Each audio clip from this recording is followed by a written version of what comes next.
Isn't it fascinating that if your life previously sucked, but then it got better, it's because you recognized what it was that you actually wanted. You got uncomfortable, you got in the unfamiliar, you got in the unknown, and you made decisions that were different from the past. And now you're happier, of course. It's just so fascinating to me that a person's life can change so drastically, so transformatively, just literally night and day, like in wild contrast. But it's because they have standards for themselves. It's because they have discipline for themselves. They develop this idea of what it is that they actually want, and they recognize that they're probably going to have to do things differently to achieve that. The happiness is wild. The fulfillment that comes with actually choosing better for yourself and just like sitting in that space and recognizing that your life can be different, that it can be better, that you don't have to settle for the ways that you were previously. Not that there was anything good or bad or right or wrong about them. You may very well have been shamed for them. You may have been shamed into believing that, you know, it just wasn't good enough, that you weren't worthy at that point. One of the most beautiful things to me about healing, about personal evolution, about refinement is loving and accepting yourself at every single stage of life that you were in. You know that word cringe? Maybe at this point in your life, for the longest time, you have been cringing the hell out of like every past part of your life, every past version of yourself. But something actually transforms, something actually takes place and evolves when you stop cringing, when you actually instead sit with the younger version of yourself that did it in different ways. Maybe because you were in survival back then, you were still in uh, fight, flight, freeze, fawn. Maybe you were people pleasing. Maybe you developed these defense mechanisms to survive as to not drown in any social setting, in any relationship, so that you would actually survive. But now you look back at it and you realize that you did a bunch of things that you regret. Cool, sit with the regret. You don't have to be ashamed of yourself. You don't have to feel guilty. You can allow yourself to feel those things as to in a healthy way release them, but just simply recognizing that you were there back then at that point. There's nothing good or bad or right or wrong about it. It's just simply where you were.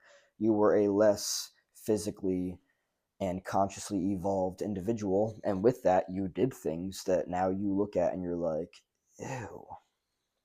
And it's okay, you can.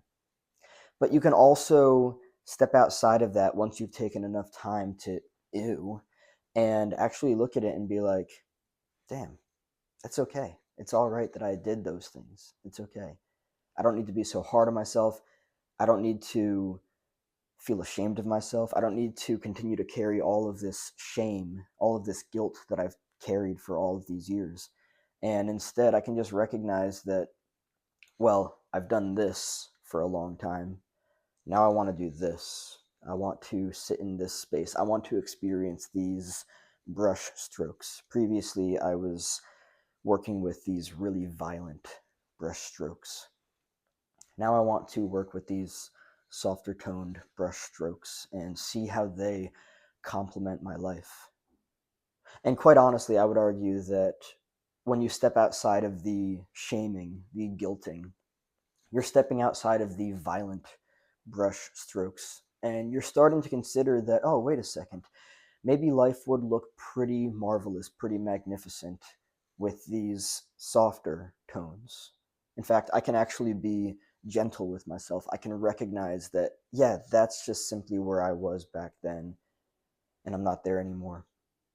But love and accept who you were back then. Because, I mean, for fuck's sake, we're human, you know?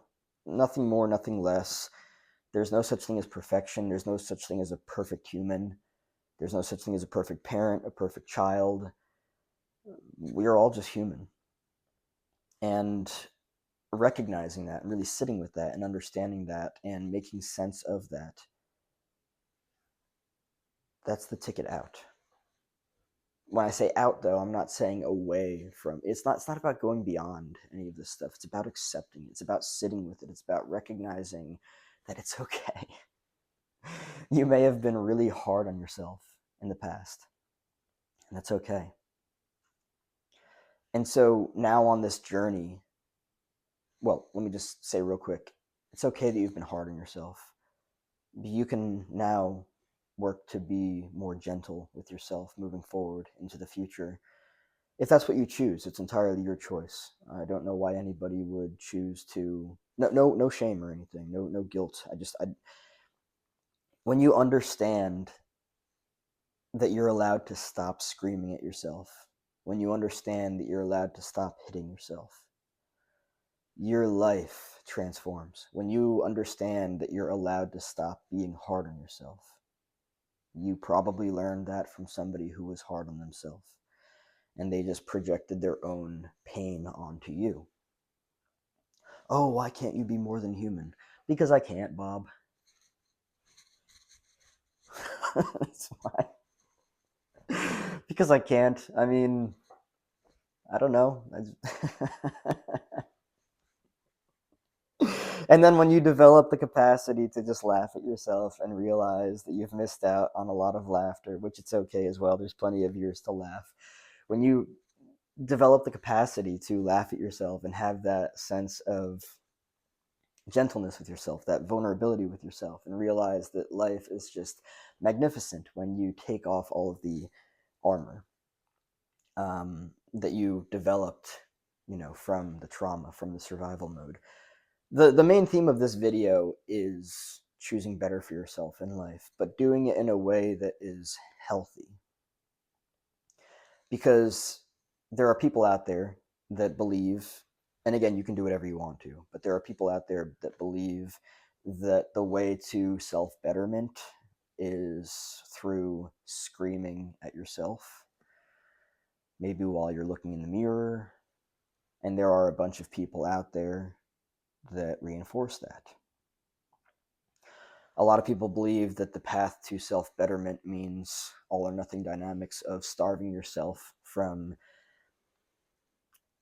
a hedonistic lifestyle, but that's all or nothing. And usually when you get yourself to the point where there's nothing that you're indulging in, you starve yourself so hardcore that you go back to the other side because you're either over here or over here. And I mean, my personal experience and opinion, it's not healthy.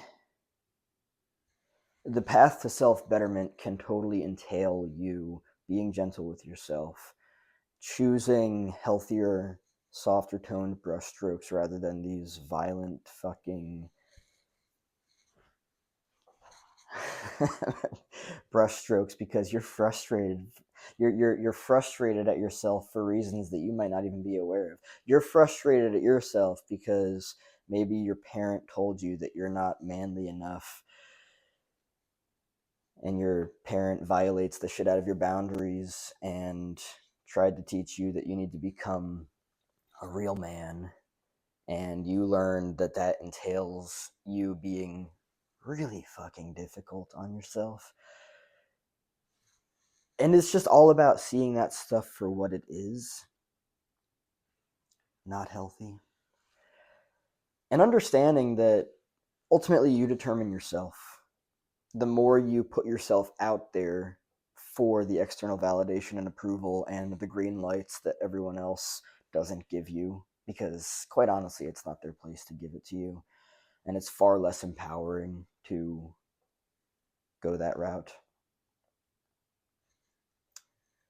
You can have a better life for yourself, and you don't have to do it in a way where you're like burning yourself out.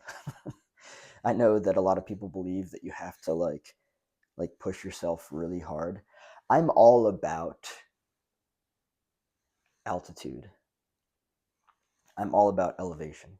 I'm all about creating a better life for myself. But I also recognize the things that are unhealthy.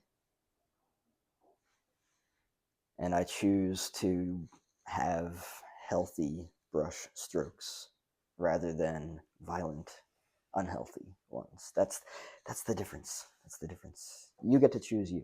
Nobody else gets to choose that for you. And so, just last thing to end off real quick, understanding that